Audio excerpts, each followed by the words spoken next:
as we look into the fertilizer subsidy, we have actually spoken a lot about the fertilizer subsidy, and we are informed that the country, due to the long rains, which are actually very good, we are going to realize the fruits of the subsidy we have given for fertilizer. But we must again caution the criminals and the crooks out there who are finding an opportunity to exploit this subsidy so that they do not go on to do crooked things to try and sabotage such a noble idea on subsidy, on production, which is what our country is banking on.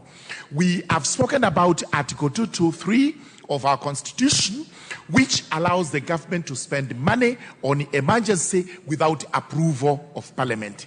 This is extremely important, and the government must stand warned that the only money to be spent under Article 223 is on emergencies.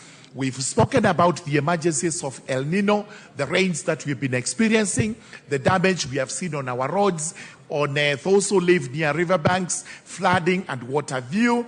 And if any money has been spent on this, this is justified. We must speak for it. We must, as Parliament, approve that Article 223 does come in, and the government was right to make use of that article to spend money on the emergencies that we have experienced.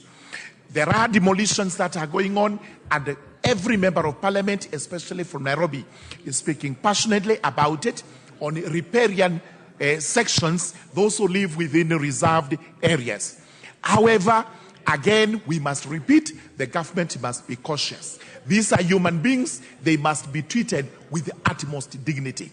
We even have entities that have old titles in respect of lands that neighbor riparian sections. The net effect is that we cannot have any challenge to those titles, and we must trend with caution. And finally, we've spoken about universities, and I must point out about my two universities, Tharaka University and Chuka University. These are in dire need of money. We must allocate money, even if it's not in the supplementary, in the main budget. Universities must be taken care of so that we are able to educate our children. With those very many remarks, Mr. Speaker, I beg to support.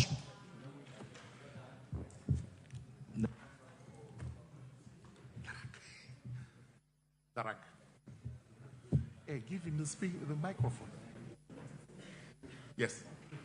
The member for Tharaka, well done. Just now goes the member for Dagoretti North, Honorable Lachi. I hope you do the same. Yes, I will, Mr. Speaker. Thank you, Mr. Speaker. Mr. Speaker, I also rise to support and to appreciate our Chair of Budget and the team for, first of all, appreciating that the challenges we are facing, we have to, all of us, stand in the gap, and more importantly, to ensure, yes, we reduce the budgets. But, Mr. Speaker, when you look at the whole budget that we are reducing, we have to also ask ourselves that we are reducing so much from the social side and leaving more on the defense side. And more importantly, that is where our people are suffering.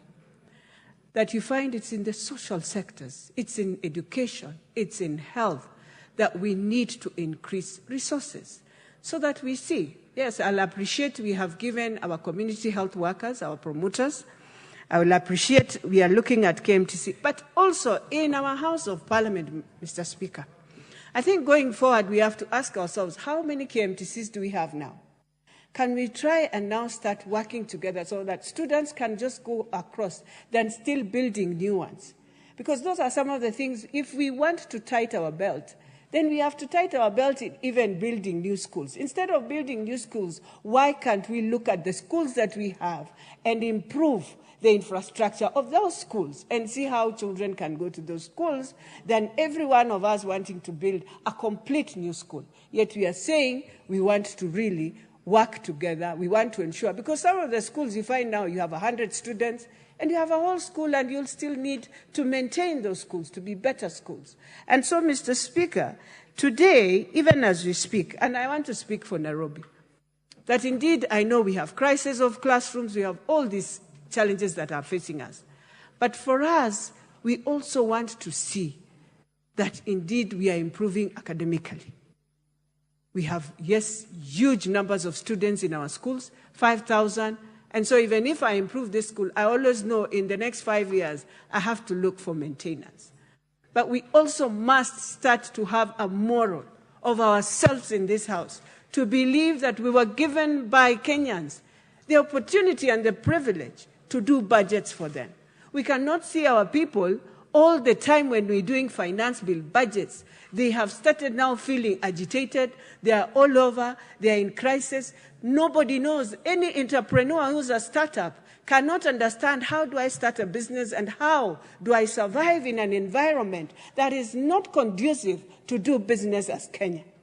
Yet we have decided to have a tariff that is within the East Africa. I will walk to Uganda, I'll put in a company, I'll do everything and bring it in this country the same way. So why are we chasing away those people who would have done business in our country? Because our conducive environment for business right now is very hurting. And so for me, as much as we support, we must stand and we must be very courageous as Parliament to now tell the executive, our people here, they cannot go through this. And we have to do it unless we were not elected as the same executive. They were voted in, you were voted in. I have to stand for my people, fight for my people. For Nairobi, as I finalize, Mr. Speaker, there is no way we are going to do what we are doing. Yet we are the same people, starting from the county. They are the ones who will give you all the allocation letters that you need. You find somebody demolished. A whole place in Keleleshwa was on riparian land. Today, again, buildings are back there. So then you come and start hurting others, yet you can't see you are the one who has decided to show Kenyans you can return a building on a riparian land, and so every Kenyan will go on a riparian land. So it's very unfair what we are doing as leaders. And most of us are the ones with shops there, selling clothes and everything, but you want to finish Madare, you want to finish Tharaka. I don't think it is right. Mr. Speaker, I support, but it is time this House must stand for what we were given by this Constitution. I beg to support. Thank you. Member for Mungi West. Thank you, Mr. Speaker, for giving me this opportunity actually to add the voice on this supplementary budget. And from the onset, I will just take 2 minutes because I know members have got interest on this. Mr. Speaker, I would like to start by thanking the Chair Committee, Mheshimiwa Ndindi Nyoro, for the effort actually together with the members, the way they have done this supplementary budget, based on what we have been experiencing in terms of economic issues in this country, Mr. Speaker. There are some few things we want actually to laud in terms of the higher education you're actually gaining on this supplementary budget.